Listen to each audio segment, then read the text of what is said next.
আসসালামু আলাইকুম। সবাইকে স্বাগত জানাচ্ছি। আমি নাসরুল ইসলাম তন্ময়। শুরুতে বিআরবি কেবল সংবাদ শিরোনাম জানিয়ে দেব এই মুহূর্তে হাতে পাওয়া সর্বশেষ গুরুত্বপূর্ণ বাংলা আপডেট সংবাদ। শুরুতেই থাকছে বঙ্গোপসাগরে বিমান ঘাঁটি তৈরির চক্রান্ত নিয়ে যা বলছে যুক্তরাষ্ট্র। বঙ্গোপসাগরে বিমান ঘাঁটি তৈরি এবং বাংলাদেশ ও মিয়ানমারের অংশ নিয়ে একটি খ্রিস্টান দেশ বানানোর চক্রান্তের বিষয়ে সাম্প্রতিক সময় যে অভিযোগ সামনে এসেছে তা নিয়ে প্রতিক্রিয়া জানিয়েছে যুক্তরাষ্ট্র। প্রিয় দর্শক, আপনারা জানেন কিছুদিন আগে প্রধানমন্ত্রী বলেছিলেন এক সাদা চামড়ার মানুষ তাকে প্রস্তাব দিয়েছেন এখানে বিমান ঘাঁটি তৈরি করবে। তিনি যদি রাজি হন তাহলে সহজেই ক্ষমতায় আসতে পারবেন। প্রধানমন্ত্রী কি যুক্তরাষ্ট্রকে উদ্দেশ্য করে বলেছেন? আর যুক্তরাষ্ট্র এ বিষয়ে কি প্রতিক্রিয়া জানালো? এ বিষয়ে থাকছে একটি বিস্তারিত আলোচনার সঙ্গেই থাকুন। এবারে জানাবো দেশে আইন এবং বিচার ব্যবস্থা থাকলে সরকারের টপ টু বটম কারাগারে থাকত বলে মন্তব্য করেছেন বিএনপির যুগ্ম মহাসচিব অ্যাডভোকেট রুহুল কবির রিজভী। তিনি বলেন, কিসের আইনি প্রক্রিয়া? আওয়ামী লীগ ও গোপালগঞ্জ প্রতিক্রিয়ায় বিএনপি নেতাকর্মীদের কারাগারে পাঠানো হচ্ছে। এদিকে অন্তঃসত্ত্বা নারীকে ধর্ষণ চেষ্টা, স্বামীর পিটুনিতে যুবলীগ নেতা নিহত। জানাবো বিএনপির স্থায়ী কমিটির সদস্য গয়েশ্বরচন্দ্র রায় বলেছেন, মেড ইন ইন্ডিয়ার সরকারকে জনগণ বর্জন করেছে। এবারে থাকছে দেশকে লুটপাটের স্বর্গরাজ্য বানিয়েছে সরকার। বিএনপির ভাইস চেয়ারম্যান শামসুজ্জামান দুদু বলেছেন, 10 থেকে 12টি ব্যাংক একেবারে ধ্বংস করে ফেলা হয়েছে, লুটপাট করে খেয়ে ফেলেছে। এটা কি ভাবা যায়? এবং সর্বশেষ জানাবো আন্তর্জাতিক সংবাদ। কংগ্রেস জোট নেতার সঙ্গে একই বিমানে দিল্লিতে নীতীশ, কি হতে যাচ্ছে ভারতের রাজনীতিতে? তাহলে কি কপাল পড়বে নরেন্দ্র মোদীর? এতক্ষণ শিরোনাম শুনছিলেন, এবার বিস্তারিত। প্রিয় দর্শক, আপনি যদি এই চ্যানেলে নতুন হয়ে থাকেন, ভিডিওটি দেখতে দেখতে চ্যানেলটি সাবস্ক্রাইব করে আমাদের সঙ্গেই থাকুন। আর এই ভিডিও সম্পর্কে আপনি আপনার মূল্যবান মতামতটি কমেন্ট বক্সে জানিয়ে দিন। আর হ্যাঁ প্রিয় দর্শক, জানিয়ে দিন ভিডিওটি কোথা থেকে দেখছেন। বঙ্গোপসাগরে বিমান ঘাঁটি তৈরির চক্রান্ত নিয়ে যা বলছে যুক্তরাষ্ট্র।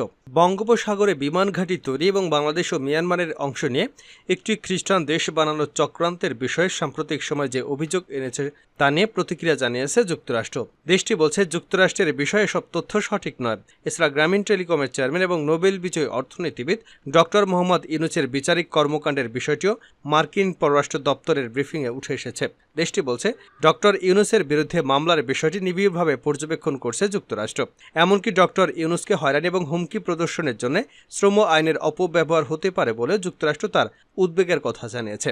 স্থানীয় সময় মঙ্গলবার নিয়মিত সংবাদ সম্মেলনে এক সাংবাদিকের প্রশ্নের জবাবে এসব কথা বলেন পররাষ্ট্র দপ্তরের মুখপাত্র ম্যাথিউ মিলার। ব্রিফিংয়ে এক সাংবাদিক বঙ্গোপসাগরে ঘাঁটি বানাতে শ্বেতাঙ্গ ব্যক্তির প্রস্তাব এবং বাংলাদেশ ও মিয়ানমারের একটি অংশ নিয়ে খ্রিস্টান দেশ বানানোর চক্রান্ত চলছে বলে বাংলাদেশের প্রধানমন্ত্রী শেখ হাসিনার অভিযোগের বিষয়ে জানতে চান।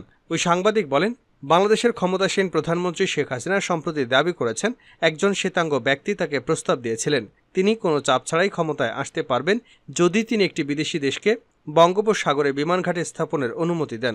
তিনি আরও উল্লেখ করেন, বঙ্গোপসাগরে ঘাঁটি বানিয়ে বাংলাদেশ মিয়ানমারের একটি অংশ নিয়ে পূর্ব তিমুরের মতো খ্রিস্টান দেশ বানানোর ষড়যন্ত্র চলছে। শেখ হাসিনা কি এসব অভিযোগের তীর যুক্তরাষ্ট্রের দিকে ছুঁড়েছেন? কারণ যুক্তরাষ্ট্র বাংলাদেশের একটি অবাধ এবং সুষ্ঠু নির্বাচন আয়োজন, আইনের শাসন, দুর্নীতি দমনে অব্যাহতভাবে আহ্বান জানিয়ে আসছে। জবাবে মার্কিন দপ্তরের মুখপাত্র ম্যাথিউ মিলার বলেন, আমি ঠিক নিশ্চিত নই এই মন্তব্যগুলো কাকে উদ্দেশ্য করে বলা হয়েছে, কিন্তু যদি এসব কথা প্রকৃতপক্ষে যুক্তরাষ্ট্রকে ইঙ্গিত করে বলা হয় তাহলে আমি শুধু বলবো এগুলো সঠিক নয়। এরপর প্রশ্নে ওই সাংবাদিক জানতে চান, নোবেল বিজয়ী অধ্যাপক ডক্টর মোহাম্মদ ইউনূসকে গত রোববার আদালতের কক্ষের ভেতরে আসামিদের জন্য নির্ধারিত অন্ধকার ও লোহার খাঁচার মতো বেষ্টনের মধ্যে প্রবেশ করানো হয় এবং এ বিষয়ে প্রতিক্রিয়া জানতে গিয়ে ডক্টর ইউনূস বলেছেন, তিনি তার অভিশপ্ত জীবনের সবচেয়ে খারাপ পর্যায়ে রয়েছেন। একইভাবে গণতন্ত্র, আইনের শাসনের অনুপস্থিতি এবং ব্যাপক দুর্নীতির কারণে লাখো লাখো বাংলাদেশি তাদের অভিশপ্ত জীবনের সবচেয়ে খারাপ পর্যায়ে রয়েছে।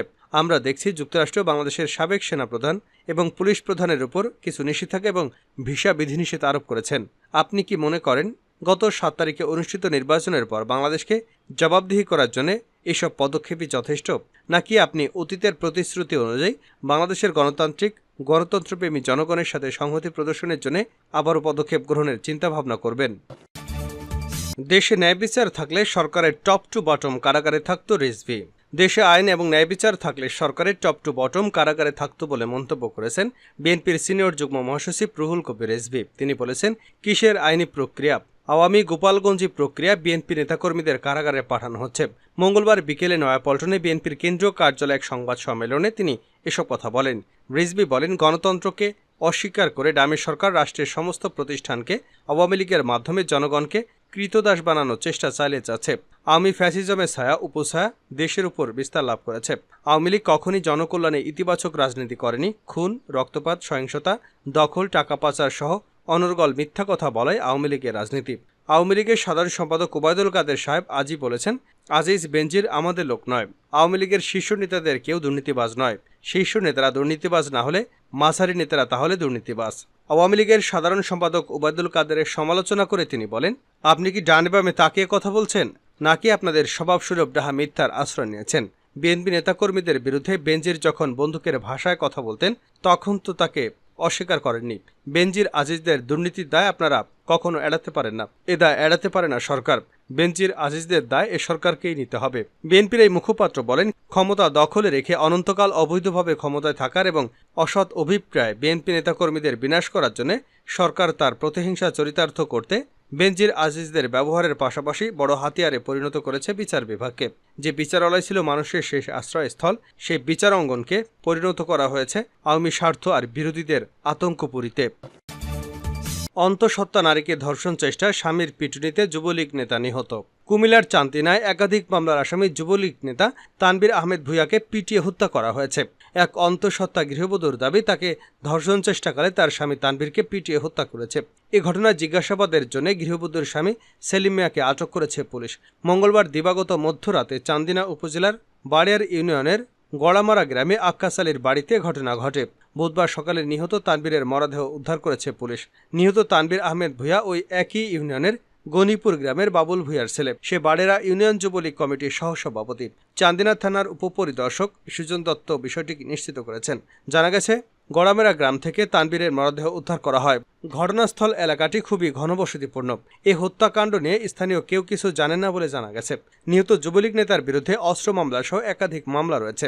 রাবে নামের অন্তঃসত্ত্বা গৃহবধূ কালবেলাকে বলেন, রাত 2টায় তানভীর আমার ঘরে ঢুকে জোরপূর্বক আমাকে ধর্ষণ চেষ্টা করে। এ সময় আমার স্বামীর সঙ্গে ধস্তাধস্তি ও মারধরের ঘটনা ঘটে। আমার স্বামী তানভীরকে মারধর করলে তানভীর অচেতন হয়ে পড়ে যায়। এক পর্যায়ে তার মৃত্যু হয়। নিহত তানভীরের মা নিরুফা বেগম জানান, আমার ছেলেকে পরিকল্পিতভাবে হত্যা করা হয়েছে। ওই মহিলা যা বলেছেন তা মোটেও সত্যি নয়। আমি এই হত্যাকাণ্ডের বিচার চাই। বাঘেড়া ইউনিয়ন পরিষদের চেয়ারম্যান আহসান হাবিব ভূঁইয়া বলেন, আমি ঘটনাস্থলে গিয়েছি। হত্যাকাণ্ডটি সন্দেহজনক। ঘটনাস্থলটি এতই ঘনবসতিপূর্ণ, ওই বাড়িতে বাড়ি বা পাশাপাশি মানুষ ঘটনাটি জানবে না, সেটা হতে পারে না। স্থানীয় কোনো মানুষ মুখ খুলছে না। এসআই সুজন দত্ত বলেন, নিহত তানভীরের শরীরে আঘাতের চিহ্ন এবং কাটা চিহ্ন রয়েছে। তবে কী কারণে হত্যা করা হয়েছে এ বিষয়ে এখনও কোনো সুনির্দিষ্ট তথ্য উদ্ঘাটন করতে পারেনি। জিজ্ঞাসাবাদের জন্য সেলিমকে থানায় আনা হয়েছে। তদন্তের পরে বিস্তারিত জানানো যাবে। মেড ইন ইন্ডিয়া সরকারকে জনগণ বর্জন করেছে গয়েশ্বরচন্দ্র রায়। বিএনপির স্থায়ী কমিটির সদস্য গয়েশ্বরচন্দ্র রায় বলেছেন, জাতীয় নির্বাচনের কেন্দ্রে কিছু গরু ছাগল দেখা গেছে। এবার তাও দেখা যায়নি। মাত্র 7% ভোটার অংশ নিয়েছেন। আওয়ামী লীগের ভোটাররাও কেন্দ্রে যায়নি, কারণ দলের লোকেরাই আপনাকে বিশ্বাস করে না। তাই কেন্দ্রে না গিয়ে আওয়ামী লীগকে বর্জন করেছে। তিনি বলেন, সরকার মেড ইন ইন্ডিয়া, আমরা সরকারকে বর্জন করেছি, দেশবাসীও সরকারকে বর্জন করেছে। এ সরকারের পতন এখন সময়ের দাবি। শহীদ রাষ্ট্রপতি জিয়াউর রহমানের শাহাদাত বার্ষিকী উপলক্ষে মঙ্গলবার বিকালে চাঁদপুরের হাজীগঞ্জে দোয়া ও আলোচনা সভায় প্রধান অতিথির বক্তব্যে গয়েশ্বর রায় এসব কথা বলেন। তিনি বলেন, জনগণের মনে যে আগুন জ্বলছে তা নেভাতে পারবেন না, তাই দ্রুত সরে যান। কংগ্রেস জোট নেতার সঙ্গে একই বিমানে দিল্লিতে নীতীশ, কি ঘটতে যাচ্ছে? ভারতের লোকসভা নির্বাচনে একক সংখ্যাগরিষ্ঠতা হারিয়েছে বিজেপি। সরকার গঠনের জোট শরিক দলগুলোর উপর নির্ভর করতে হবে নরেন্দ্র মোদীকে। বিশেষ করে তেলেগু দশম পার্টির প্রধান চন্দ্রবাবু নাইডু এবং বিহারের জনতা দল ইউনাইটেডের কর্ণধার নীতীশ কুমারের উপর নির্ভর করেছে অনেক সমীকরণ। বর্তমান পরিস্থিতিতে দল দুটি হয়ে উঠেছে ভারতের রাজনীতির কিং মেকার। এরই মধ্যে গুঞ্জন উঠেছে নীতীশ নাইডুকে দলে ভেড়াতে যোগাযোগ শুরু করেছে কংগ্রেস নেতৃত্বাধীন ইন্ডিয়া জোট। এই দুই নেতাকে বাগিয়ে নিয়ে সরকার গঠনের কূটকৌশল করছে বিরোধী শিবির। সেই প্রচারের মধ্যেই কংগ্রেস জোটভুক্ত রাষ্ট্রীয় জনতা দলের নেতা তেজস্বী যাদবের সঙ্গে একই বিমানে দিল্লির পথে উড়াল দিলেন নীতীশ কুমার। তাতে গুঞ্জনের ডালাপালা আরও বিস্তৃত হয়েছে। ইন্ডিয়া জোটের সাবেক শরিক নীতীশ কুমার বাবু ও চন্দ্রবাবু নাইডুকে ফেরাতে পারলে দিল্লির মসনদে হতে পারে রদবদল।